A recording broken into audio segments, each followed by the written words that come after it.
खबरों में आगे बढ़ेंगे, बात करेंगे पहलगाम की। तो न्यूज 18 के पास मौजूद एक्सक्लूसिव सैटेलाइट इमेज में लश्कर-ए-तैयबा के उस ट्रेनिंग कैंप का खुलासा हुआ है जो पाकिस्तान अधिकृत कश्मीर के अत्तर शीशा इलाके में मौजूद है। इसे जंगल मंगल ट्रेनिंग कैंप भी कहा जाता है। यही नहीं, आतंकियों को हथियार चलाने से लेकर हमला प्लान करने तक की पूरी ट्रेनिंग यहीं पर दी जाती है। यहां एक मस्जिद, लिविंग एरिया, हथियार practice ground, guest meeting hall और मिलिट्री एस्टैब्लिशमेंट बिल्डिंग भी है। सूत्रों की माने तो पहलगाम हमले की साजिश भी यहीं पर रची गई थी। इस कैंप में RPG-7 LMG UB JL और पिस्टल चलाने की ट्रेनिंग दी जाती है। मस्जिद में लश्कर के हार्डकोर कमांडर और कई बार हाफिज सईद भी आता है।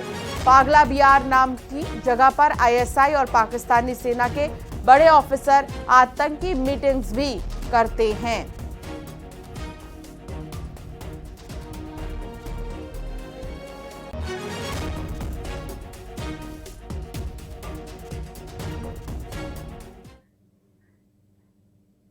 पाकिस्तान सेना प्रमुख असीम मुनीर ने एक बार फिर से भारत के खिलाफ जहर उगला है। भारत को फिर से गीदड़ भभकी दी है। दरअसल आसिम मुनीर की अध्यक्षता में स्पेशल कॉर्प्स कमांडर कॉन्फ्रेंस की बैठक हुई थी, जिसमें असीम मुनीर ने कहा है कि पाकिस्तान की संप्रभुता और क्षेत्रीय अखंडता पर कोई आंच आई तो ठोस और निर्णायक जवाब मिलेगा। आसिम मुनीर ने साथ ही कहा कि पानी रोका तो 24 करोड़ लोगों की जिंदगी खतरे में पड़ सकती है। पाकिस्तान के आर्मी चीफ ने दावा किया कि भारत पाकिस्तान को अस्थिर करना चाहता है, लेकिन हमारी फौज हर मोर्चे पर तैयार है।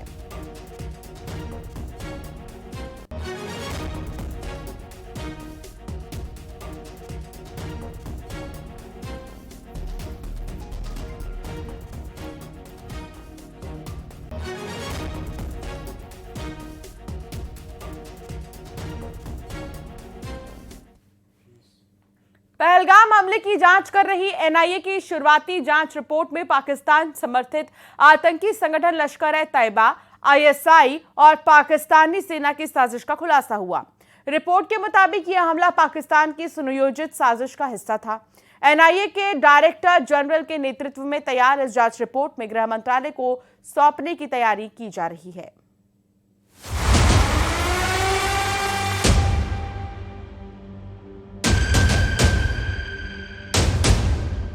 पहलगाम हमले की साजिश सीमा पार रची गई। लश्कर, ISI और पाक फौज ने रची पहलगाम हमले की साजिश। NIA की शुरुआती रिपोर्ट में हुए सनसनीखेज खुलासे। अब कैसे मुंह दिखाएगा पाकिस्तान?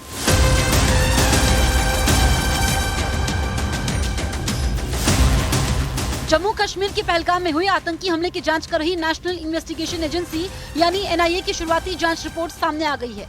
इस रिपोर्ट में पाकिस्तानी आतंकी संगठन लश्कर-ए-तैयबा, ISI और पाकिस्तानी सेना की साजिश के पुख्ता सबूत मिले हैं। NIA की रिपोर्ट को जल्दी गृह मंत्रालय को सौंपा जाएगा। जांच के समय NIA ने करीब 150 लोगों के बयान दर्ज किए हैं। साथ ही 3D मैपिंग और रिक्रिएशन की शुरुआती रिपोर्ट भी इस जांच का हिस्सा है। NIA की प्रारंभिक रिपोर्ट में इस बात का जिक्र है कि बकायदा ISI और लश्कर में पूरा एक गठबंधन बन चुका था, जिसके जरिए आतंकियों की एक नई फौज तैयार हो रही थी और उन्हें ट्रेनिंग दे रहे थे ISI और पाकिस्तानी सेना के नुमाइंदे। रूट क्या है और उनको हथियारों की ट्रेनिंग कैसे दी जाए। रिपोर्ट में यह भी सामने आया कि आतंकवादियों का सीधा संपर्क पाकिस्तान के कब्जे वाले कश्मीर में बैठे उनके हैंडलर्स से था। NIA ने इस हमले में ओवरग्राउंड वर्कर्स की अहम भूमिका का भी जिक्र किया है।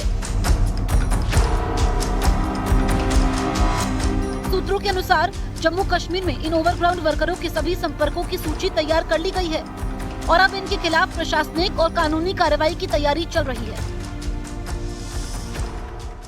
जब से पहलगाम हमले की जांच शुरू हुई है, ओवरग्राउंड वर्करों की भूमिका सबसे ज्यादा सामने आई है और 200 के आसपास ओवरग्राउंड वर्कर जिनको चिन्हित किया गया है, उन पर शिकंजा करने की पूरी तैयारी है। दरअसल एनआईए सूत्रों के मुताबिक अपनी रिपोर्ट में ओवरग्राउंड वर्कर किस तरीके से पनपे और अब उन पर काबू पाने के लिए क्या तैयारी की जा रही है, इस बात का भी जिक्र है। एनआईए के डायरेक्टर जनरल की अगुवाई में तैयार इस शुरुआती जांच रिपोर्ट को गृह मंत्रालय को सौंपने की प्रक्रिया जल्द शुरू होगी। एनआईए की शुरुआती रिपोर्ट से ये साफ है कि पहलगाम में हुआ हमला सिर्फ गोलीबारी नहीं बल्कि एक बड़ी साजिश थी, जिसकी डोर पीओके से खींची गई थी। भारत के खिलाफ इस साजिश के साथ पाकिस्तान एक बार फिर आतंक का एक्सपोर्टर बनकर सामने आया है।